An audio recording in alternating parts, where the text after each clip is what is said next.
So exciting to see that played back again. I'm so grateful that we had a chance to do this. I think Andronica's having a couple small challenges. Would it be 2021 without it? So hopefully we'll get her on shortly. Andronica, can you hear us? She was having some Zoom issues, which, you know, I think we've all seen that cat video. It happens to everybody. You know, I'm so energized to see that video. You know, we had the meeting together where we talked through it, but to see how it was cut, and I'm just so happy and thrilled to work with all of you great ladies on this panel. And I wish our whole team could be on this, and everybody on the call could see just the energy of not only the women but the men and everybody on the team. And it's just it's so amazing to be able to do this. So thank you, Vanessa and Andronica, for hosting, and the Discovery team. We're so happy to have been able to do this. So thank you for that. I definitely am not a cat, but I was having a bit of technical difficulties, but I'm glad we are here. I just want to start off by saying what an exceptional panel. I feel like we should cue girls around the world, because after that video, that's exactly what my mood is. The one thing that I love about the Persist series is that we really are a global community of women. And it would be amiss for me to not shout out some of the women from different area codes. So I know that we had a few people from Canada. Julia, I saw your name in the chat. We had Atia from Philadelphia. We had Renella from Mississippi, a few people from Texas. We are just really, really excited. And without any further ado, I am going to go ahead and reintroduce our panel of exceptional women once again. I am excited to engage in conversation and continue to learn from you all. I think you dropped a few exceptional gems about authenticity, sharing your expectations with your managers, the importance of feeling like you have a family at work, because honestly, you spend more time at work than you do with your own family. So I think it does matter to me to feel included and to feel as though I'm family. And if I wasn't too happy with Facebook, I actually would be wondering if you guys are hiring. So great impression, great impression. So again, ladies, we have Vanessa Raponi, Amanda Bride, we have Diana Yang, Deepika Bibi, and then we have Marissa Lima.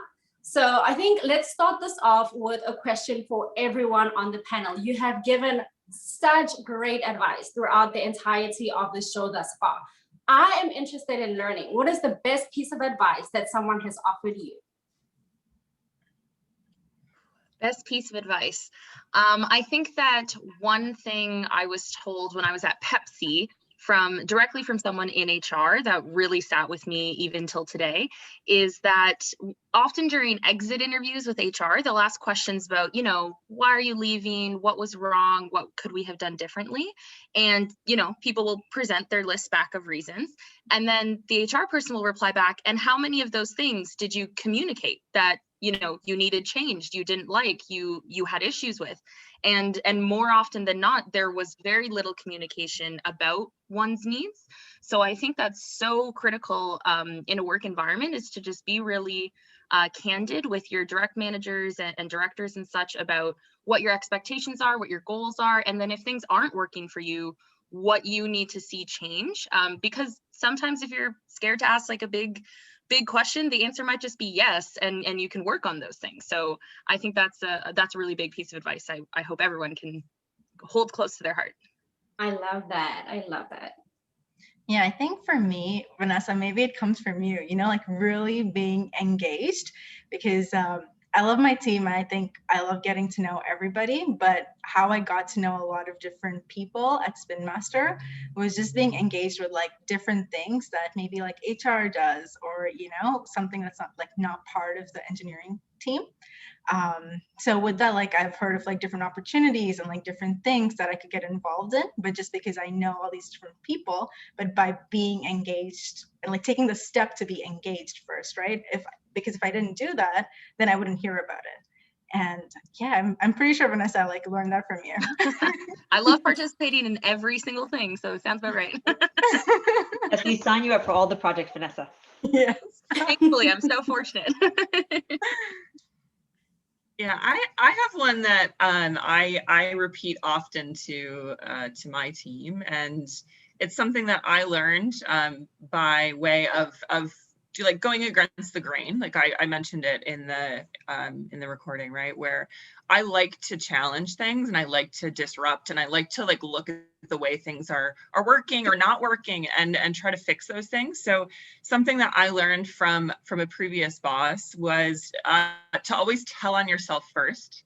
Because if you're trying to change something, people won't always be happy with you, right? Like it's going to cause some disruption. So if you get in trouble with somebody, it's always good to tell on yourself first. So oftentimes I go to Diana and I go, oh no, Diana, like I made this person really mad. Like here's what I said. Like I want to tell you it from my mouth first, so that you have an idea about like what the situation was or how that happened. Because I think it can just put you in a better place right away. It also forces you to reflect on what you did or what you said. Mm-hmm. Which is like always a good thing to do, especially if you're trying to drive change in an organization or to a process. I love that. Telling yourself. Mm-hmm. And that reminds me of something too that I feel like, to me, the one thing that I always think is the best advice is that I think it's something that Deepika also touched on, that you always need to be honest about everything. So I think if you always expect people to be honest with you. And I think when you're trying to find a reason behind something, or you keep going around things in your head, if somebody just gives you the whole background and they just tell you exactly what was behind it, that makes it so much easier for you to understand it. And I think we need to do that by example. So one of the things that I try to do, and that I think is the best advice I've ever been given, is that if you are honest with other people, they will see that, and it will always make communication easier and make it so much easier for people to talk about anything that they want, and they will understand the bad parts and the good parts and everything. Yeah. That's good. I can go last if we're all going to say it. I was just going to give you an opportunity to ask a different question, but for me, and I say this to my team all the time, I think never saying that's not my job, right? It's so important to help other people, other teams. And, I've learned a ton about marketing and quality and brand activation from my colleagues, because I've been in meetings with them and I'm learning, and I'm helping, they're teaching me and I'm teaching them. And I think that's really important. And my team knows that for sure, that I always say, I never want to hear you say, that's not my job. Because you know what it is? Everything is your job. Being successful, making a successful product is our job. Helping the company be successful is our job. And so if that's supply chain or marketing or design, like it's all in scope for us. Great. I love all of that. I love all the feedback. I am browsing through the questions right now, and I think we've covered this at a high level. But if we could just get into bullet point deliverables for this question. So one of the questions we have is, what are some intentional steps your organization has taken to create an inclusive culture? I think the bulk of the conversation, we spoke about different ways in which we could do this, but if we were to boil it down to just 5 points, what would those 5 points be? Yeah, and this is for anyone. For sure. Anyone I think can feel free. One of the best things that Spin has had going on for a little while now is the Women's Empowerment Network. So we were able to share this talk we're doing through that network. And I see that we have some people on the call from our New York office, our Toronto office, and our LA office. So truly like getting us that kind of more global connection. But I think that when it comes to Spin, we know that there's a lot of work we've done so far, and there's so much stuff we're really excited to start engaging in the diversity and inclusion space. And it's been a lot more top of mind and in more of the town hall discussions, and that what leadership is talking about. So I think there's some pretty exciting things coming in the pipeline. And I don't know if Amanda or Diana can speak to that any further, but I think that we have certain teams like ours that really are a living embodiment of kind of the goal end results. So if we can kind of just take that team and apply it Spin wide, that's kind of the goal. Yeah, I think to create an open culture, you have to listen. It starts with listening, right? And being open to listening. So what we've done, what Spin Master has done, is we're doing a lot more surveys, which kind of sounds boring, but it's not. We do these little pulse surveys, and our HR team's really gotten behind this and is supporting the leadership team. So like I get all the the data at a high enough level that I can't drill down to anybody. So it is totally confidential, but at a low enough level that I'm able to make change on my team. And we have, and like you can see my team here nodding, because we got this first pulse survey, and it truly changed how we were communicating and talking and I think our team has always been kind of open and collaborative, but without listening to your employees, you can't have a culture of, I think Vanessa mentioned it or Amanda mentioned it earlier, but you can't create that culture without listening. That's I think the first and foremost step. And that's what we're doing at Spin Master. Love it, love it, love it.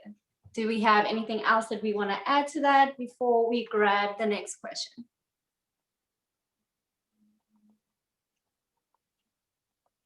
Nope. All right. Thank you so much for that question. Mic drop.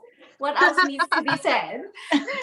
Thank you so much, Candice, for that question. The next question we have is, how would you make job descriptions that could entice more women to apply for engineering positions? I absolutely love this question. I think that a lot of effort is spent and dedicated towards implementation programs at a young age, right? So we know that a lot of effort goes into introducing girls to STEM and to technology. But I do feel like we lose that momentum once we get into college. And I think that this is a great question that addresses, how do we make these roles more enticing for women? I think maybe doing talks like this, so if someone watches our talk and they see how we interact with each other, they get like a little bit of a sneak peek of what happens. So, they'll be more interested to even just have a conversation and talk about the job instead of just reading a paper. So, yeah. I love that. I love that. Giving young people, every young person, opportunities to be hands-on and to understand what the role is. I grew up in an environment where my dad literally never hung anything on the wall. My brother had to do everything. But I had him as kind of my role model, and he's an aerospace engineer and an entrepreneur. And he kind of opened my eyes to that I could do engineering. Right. And I think I was lucky to have my brother as that person, but he doesn't have to be your sibling, it can be anybody. And I think just knowing that that's out there and that you don't have to, be in the arts and sciences, you can be in the arts and humanities, or you can be in the sciences, you can be whatever you want. But I think just, making sure that we're reaching out to all the young people and explaining what it means and what it, not like, hey, shadow me at my job, that's so boring. But here's what an engineer is. Here, play with these toys. Do you like that? Or do you like reading this book? Or do you like doing this art project? Or do you what is out of these fun things that everybody likes doing? I was a big Lego builder, right? Or block towers and stuff. So I love that, actually. It's so funny, Diana, because my brother also introduced me to STEM. So he was studying computer science, and I absolutely fell in love with the idea of working with computers because of him. So I love the idea of introducing us to it at an earlier age. I think another great thing that you called out, South Africa has this initiative, it's called Take a Girl Child to Work Day, where you get to shadow engineers and you get to shadow people who are professionals within their fields. So it also introduces you to the whole idea of having young professionals be hands-on at an earlier stage and giving them the opportunity to lead projects. So I absolutely love that feedback. Do we have anything else to add before I get us to the next question? I had a quick note about job descriptions themselves. There was some interesting research that's come out recently about gender inclusive language within job descriptions. So very specific targeted words that are more attractive to different sexes and how they respond to them.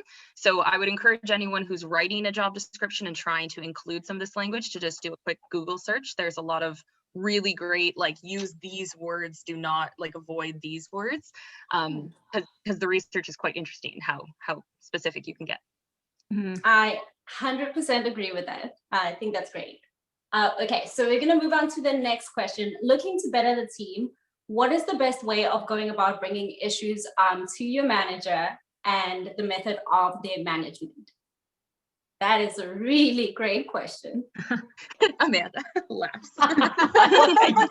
Shot it right to Amanda. No, I'm just kidding. Go ahead, Amanda. I'm just perhaps the worst person to answer this question. I think I suffer from being incredibly direct, which I jokingly say I suffer. It's actually quite been quite helpful for me. It gets me in trouble for sure, right? That's what I tell myself first.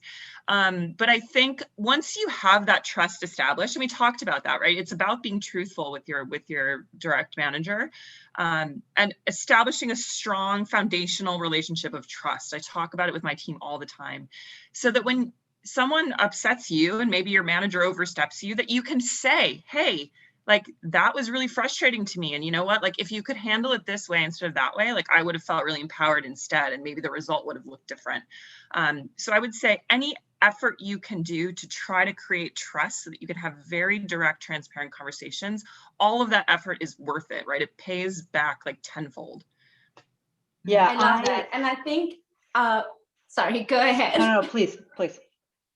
But I was going to say, in addition to that, I love something that you said about this could have been empowering. I think verbiage is also very important. You want to be mindful of how you express yourself, and it be in a way that is empowering to both you and your manager. So I love the use of, this is how it could have been empowering, as opposed to, I didn't appreciate this because you absolutely suck at this. So I think that's great feedback, in addition to what you said.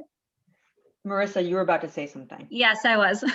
I was going to say too that one thing we do at Spin, and I don't know if other people in other companies do too, but we have weekly one-on-ones with our manager. And I don't know if that came directly from management or if it was something that we always had before. But if you don't have it, I would encourage people to just book that with their managers, because I think it's an opportunity for them to just have an open discussion about anything. It doesn't need to have an agenda. One thing we try to do is to keep it completely separate from work projects and just be more, we are the ones, I mean, below management, the ones that bring up anything that we want to talk about. And I think if we have those conversations on a very regular basis, if you have a new manager that you're not too comfortable with, or that you're trying to get to have a relationship with, then it's those small meetings that just allow you to get to know the person better. And sometimes you need to try to understand what is the best way for that person to take feedback too. So sometimes they don't want to hear it personally. You need to try to understand if the best way is to send them an email and say, I would prefer it if we did it that way, or if there's a different means of communicating the bad part of the bad part too. I'd say that. Yeah, I mean, I love it. I think at the baseline of it, it's relationship building, right? That's what I'm learning from everyone, is that you do want to spend time and invest in building that relationship that does allow a safe space for you to go back and give feedback, whether it's leaning towards, what they're doing great or what they could improve in. So. Yeah, I want to echo what Marissa said, because I think you hit it, Marissa. And, I say this to our team all the time, and I live it with my manager, is it's important to manage up. And what I mean, often people think of manage up as like a brown noser. That is not what manage up means. And it's like the worst example. Managing up is making sure that you're challenging your manager to be better, and giving them feedback like this and doing it in a positive and collaborative way is important. If Amanda walked into my office, or if in a meeting Amanda like called me out and said, Diana, you're not behaving well, I would not take that well. But instead, right, she comes into my office, or I go into my manager's office in a safe space, as Marissa said, in our one-on-ones, and I say, hey, that meeting that we had earlier this week, actually, you were really talking over me, and I'd appreciate it if you give me an opportunity to talk first, and then, making this up, my manager does not talk over me.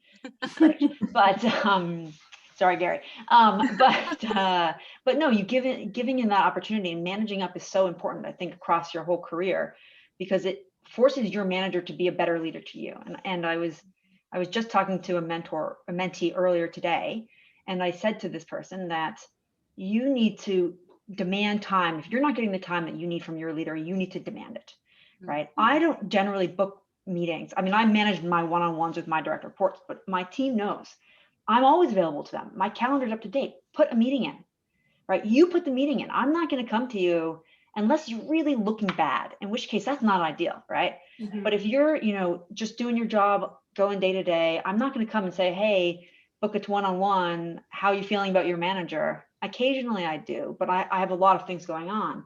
And so it's really up to you, the employee, to manage up and to make your manager give you that time. And I want to give the time to my team. That's where I like spending my time the most. And I think in addition to, oh, go ahead, Vanessa. No, I just want to quickly note that for people who feel an intimidation level between their manager and feel a very hierarchical, like I can only be professional, yada, yada, is to just like the core fundamental philosophy in all of this diversity stuff is just a people first attitude. Whether you're one person's conservative, one person's liberal, one person's this, one person's that, doesn't matter. You're all people first. So when it comes to speaking to someone in this like managing up mindset, just remember that fundamentally you both eat meals every day, you know, you both sleep every night. Like you're both still human, and just go from there. I am having so much fun. I actually do not want this to end, but I'm gonna go ahead and ask the next question. So we have a question about promotions. I think very largely we spoke about the responsibility of owning your career, whether it was in the actual, video itself where you ladies were sharing conversation and advice, or even in the idea of managing up. So the question is, how have you overcome opportunity to not get promoted? What steps or initiatives did you take to bounce back and regroup? Yeah, this is a good one. I think that we have a culture at Spin where all of us want a promotion every 25 milliseconds. So I think that we have a really like large, eager team that like everyone's doing really exceptionally all the time. So I do think that we do internally within the team, like chat sometimes like, oh, why am I not getting promoted to senior? Why can't I lead? Like, what's my timeline? Blah, blah, blah. And I think that what's been really helpful from our leadership is just reminders that let your work speak for itself. Like just do what you're doing, keep at it, things will come in time. B, remember you're in a bigger team. Like there's only so many resources. There's only so many things that you can, split out the way that they split out.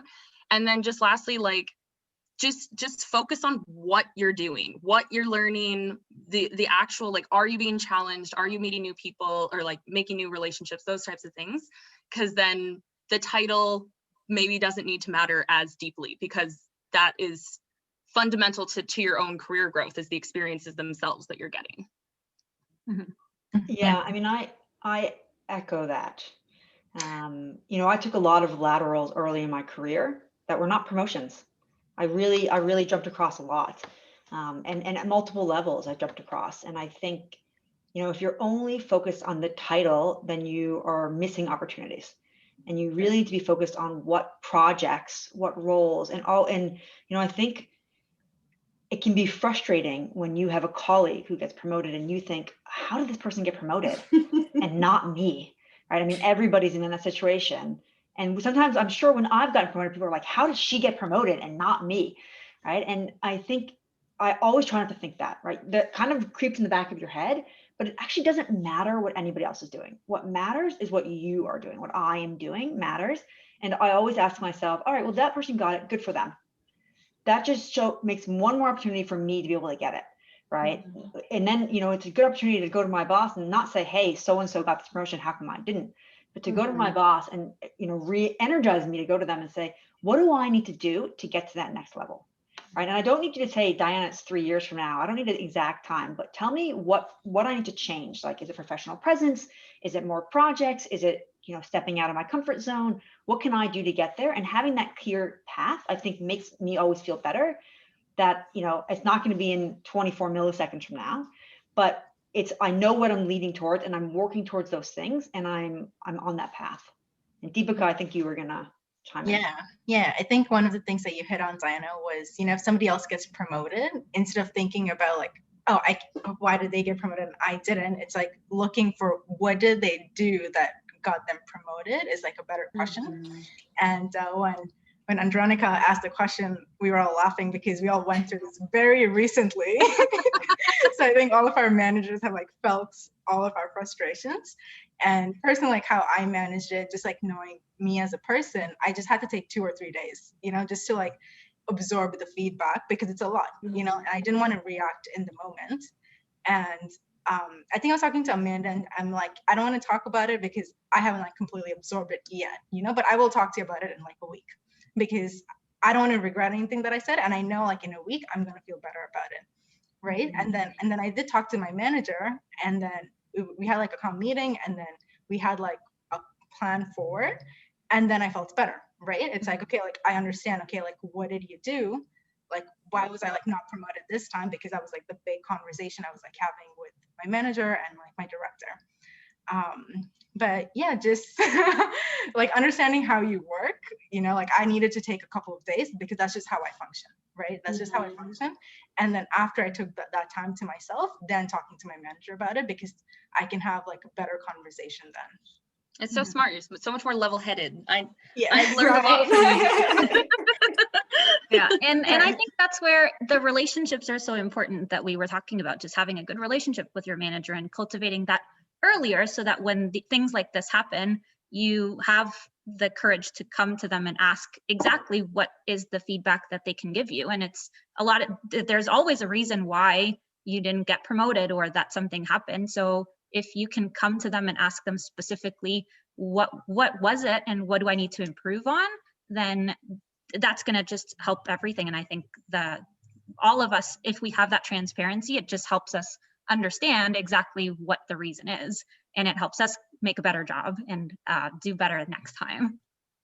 Yeah. Agreed. I think all of this just concludes, again, accountability on your end. Your career is your responsibility. Yep. You have to make sure that you are driving for your growth and your success. And again, receiving feedback and being able to build milestones rather around the feedback, so that you are able to go back to your manager and say, these were the opportunities of growth that you noted. Where am I in terms of my growth and ranking? So really, really great feedback. I think this next question, if you are a woman in engineering, you totally can relate. I think my heart did a little jumping jack, but not for joy, in the opposite, because I felt a little triggered by this question. But the question says, I understand the concept of not saying that's not my job. In some cases, women are targeted with more housekeeping tasks than men. How would you suggest deflecting those types of requests in order for your career to progress? That is a good one. I would agree with that. Thankfully, I have kind of messy handwriting, so I'm just write words. You can't be the note taker because no one would know what you're saying. For sure. No, but I mean, I think that's totally fair and does happen. And you know, like I said on the video, early in my career, I said yes to all those things. So some of the best exposure I got was being effectively a note taker at this SVP level meeting when I was an engineer, because I'm in all the conversations and I'm hearing all. So I kind of leaned into that. Like, you think I'm good at this? Great. I am good at this. Yes, I'm good at organizing these things. Sure. I mean, I'm not, but if you think I am, I'm good at them. And I'll come to this meeting in Florida and I'll sit with these things, and I'll sit next to our head of HR for this division at dinner conveniently, and he's going to offer me a job 3 years from now, which is what happened, right? So I kind of leaned into that at that point. Subsequently, I've been in situations where I have had male colleagues treat me as that. Can you print this thing before the meeting, Diana? To which I generally call my husband or text him and be like, you are never going to believe what this person, I have to use language because I have 2 small children, asked me to do, and I'm furious. And I blow off steam to him, and I just ignored it. I ignored the request. And then in that exact situation, my other colleague came to me and said, I can't believe that person asked you. I'm so sorry. And he printed the things for the meeting. I was like, yeah, I wasn't going to do it. Like, I was just a hard pass on like being your, you know, person who does all your, you know, I just don't want to say that word, but your like, I'm just past that. But I think it depends on the situation. Yeah. I also think it would have been fair for me to, after, and the guy did apologize. I'm sorry, I wrote that note, blah, blah, blah. Like, yeah, it was what it was. But I think it would also have been fair for me to later pull him aside and say, hey, you know, I was really busy this morning. I was sitting in this meeting. I didn't have time. I don't think it's appropriate for you to single me out and ask me to print things in advance of the meeting. I think that would have been fair if I had decided in that situation to do that. But I think it depends on the person. I think sometimes it's best to lean in. I've used it to my advantage. But I think sometimes also it's best to be like, no, hard pass. Yeah, I think we talk about it quite a bit in the sense of like, don't do things for the person, but when they fall, help them up. So don't do it. Don't help them up and then drag them across the finish line. Just help them up, encourage them, and push them in the right direction. Don't take that on yourself. So we talk about that a lot. And then we also talk a lot about delegation. And delegation is huge, right? A lot of people, the second someone finds out you're a good problem solver, they will literally dump all of their problems on your door, right? They're like, please, help me understand how to better like organize my closet, and also how to like address this thing in this meeting, and how to like, get people to, be more flexible with me, any number of things, right? The second people find out, there's a pile. I think delegation is it's hard to do. And I think it's important to practice it and realize it exists in every direction. Like, it's important to get something lands on your plate. And I think your tendency is like, can I do this myself? Like, can I help this person? But it's always good to pause and go like, you know what, actually, this is actually much better at Diana's level. Like, she could resolve this 100 times faster than I could, or maybe she has advice on how to actually handle it in ways that like I wouldn't think of. And then also to your peers as well, delegate to your peers, right? So the more you understand about your role and where you start and stop, and where somebody else starts and stops, it's good to go like, actually, like, this isn't my expertise, but Stephanie, who is in ops, is amazing at this. It's like, talk to Stephanie, she's incredible, she'll totally help you. So the more you can have that sort of helpful energy, but really don't take it on yourself to direct it to somebody who's better to handle it. Like, try to do that as much as possible and practice it actively. That is so true. I tell my friends all the time, I outsource. I also outsource in my personal life. So whatever I'm not able to do, I outsource to somebody else. So I definitely love that advice. That is my favorite. So we're gonna switch gears a little bit and talk about parenting. I think it's very fair to say that the conversation around parenting is different, especially when you're a woman, compared to how men are received in the company as parents. The question is, how do you manage a situation where your company has decided that you're not able, once coming back to work after becoming a mother? Regardless of your contribution, there's an assumption that working mothers are less focused or driven. Well, I'm the only working mom currently on this panel. Congratulations. From my team. But I think anybody can answer. I didn't experience that. So I have 2 young children and have taken maternity leave. As Deepika mentioned, I did partake in the Halloween video when I was on this latest mat leave, of course. But I did not experience that. And I think I didn't experience it because I have built, and not to toot my own horn, but I've built a reputation in this organization of delivering. And my team knows that I am a really big believer in work-life balance. And what that means is that from 5:30 to 8, effectively every night, I do that do not disturb thing on my phone, and my emails and my meetings, everything turns off. My texts stay on, so they know if they need to get me, they can. And my parents can still FaceTime us. But that's my time with the kids. And then I work again in the evenings after that and before that. And so, I think that it's important to build that work-life balance in, however you need to see it, whether you have kids or not. But when you're coming back from mat leave, I think, me as a mother, I think I'm actually a better manager than I was before, because I have more empathy for, you just learn to be more patient, and you have more empathy for everybody, because you just have a small human who relies on you. And I think just forces you I think I'm better now than I was before, to be honest. I know that didn't really answer, not the best answer, because I didn't experience it. I don't know if anybody else wants to weigh in on thoughts. I think it was important to us to know your boundaries too, right, Diana? Like, if I was scheduling like a call at 10 a.m. now, when you're like easing back into work after your mat leave, you're not working at 10 a.m. So like, of course, you're not going to make the meeting, but you let us know where your time is. I think you're doing like 1 to 3 or something like that. So we know that time. So like, I'll make sure to like book my meeting during that time. So like, understanding your boundaries. So like, if you're back to work full time, and if you're like, yeah, like 5 to 7, like my kid has to go to sleep, I have to like give them a bath, like whatever. So that person can't be reached. It has nothing to do with if they're going to deliver. It's those 2 hours are for their family, but they'll get it done when their family stuff is done, right? So I think it's so important, like understanding the person's boundaries, because we don't know what those are until you let us know. That's great. All right, so we are almost at the end of our Q&A. I'm a little sad, but I think that this is a great question. We spoke about telling on yourself and accountability. This question says, how do you handle being at fault? That is, has a team member ever spoken to you about what you said that has made them feel discriminated against by you?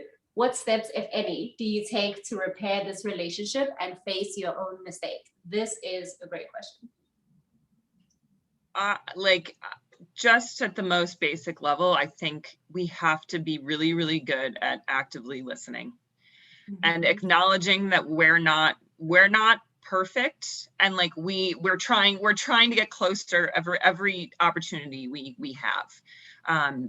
So I think you know, I've saw a couple questions in the Q&A that were very similar to this, and I think it's important to not be defensive sort of as your first approach to somebody. When someone comes at you and says, you know, you really made me feel this way, listen. Like let them like actively create the space for them, actually, like be open to it. And then I think the more you can message outside of those situations to your team pretty openly that, hey, I'm open to feedback. I want to hear these things from you. Like I want to create space for this. Then I think it makes that easier to have those conversations and have them not be so high stakes or not feel so subjective, right? You can have them in a more objective space. I would say it's really important to let yourself feel, maybe not in the moment in front of it, but feel the guilt, feel the bad feelings, feel upset with yourself that happened, but equally root cause it. Why did that happen? What did you not know? What were you unaware of? Was it something about that individual person, or was it a more systemic issue? Are you not familiar with microaggressions? Are you not familiar with racism? Are there bigger issues that you need to take the time with yourself to like really do your research, or is it something really specific? Because at the end of the day, you don't want to repeat. My manager often jokes with me, like, there's a mistake, but then there's doing it a second time. Like, you want to learn from what you've done and not do it a second time. So, and that applies in just regular work, but even specifically in like these types of interactions. And the world is changing so much, so quickly. You know, like I have diversity and inclusion trainings I gave on the internet from a few years ago that are already out of date. Like language updates quickly. You need to kind of stay connected with the times and own up to what's happening, and just as everyone said so many times, listening is so important. Yeah, you know, I think nobody's ever given me the feedback that I've, you know, disrespected them and stuff, but I have made mistakes, and I have, you know, I think the important thing is admitting to those mistakes. And I can think of a big one that happened when I was early in this role, where a colleague and I got into it in an argument in front of our whole teams. And neither of us, to Amanda's point, neither of us were listening. We were both defending our teams. That's what it was. And I, that day, called my full team. This happened in LA. I called my full team together and I said, I apologize. And they were like, no, Diana, you were defending us. And I said, no, yes, I was defending you, but it was in the worst way, because I wasn't listening to my colleague and he wasn't listening to me. And it was inappropriate to have that argument in front of anybody. And I'm asking you all to behave better than this. And I gave you a horrible example. And I apologize for that. And I've apologized to my colleague in his office. And when I went to his office and said, I'm sorry, I behaved badly in that meeting, he said, I behaved badly too. Right? We both had, I knew that, but I was going to be the one to apologize, because I can only represent myself. Right. And I can think of other times where I've apologized to my colleagues in Toronto and who have apologized back to me, right? You know, neither of us, but like we kind of went at each other in this meeting, which happens sometimes. You know, we all have a million things going on and we try to be at our best 24/7, but it's not perfect. And I think that owning your mistakes, and to Amanda's point, creates that openness, because you know that the team knows I've apologized to them and I've apologized to other people. Then they feel like, well, I can come to Diana and she's not going to be defensive, because it's important to see your own flaws. It's kind of like what Amanda said earlier, right? Telling yourself, hold yourself to the standards. It's easy to say, I need everybody to behave like this. And if you don't, then you can't expect your team to behave like that. Right? So I think it's so important to own up to your own issues. I love how you went and addressed it to the entire team. I think that's very big of you. I think it also is just very indicative of how, as a leader, just as easily as you will stand in your successes, you know, it is just as beneficial for you to stand in your shortcomings and be transparent again, right? We've been talking about transparency. So be transparent and allow your team to know that sometimes you do make mistakes and this is how you address it.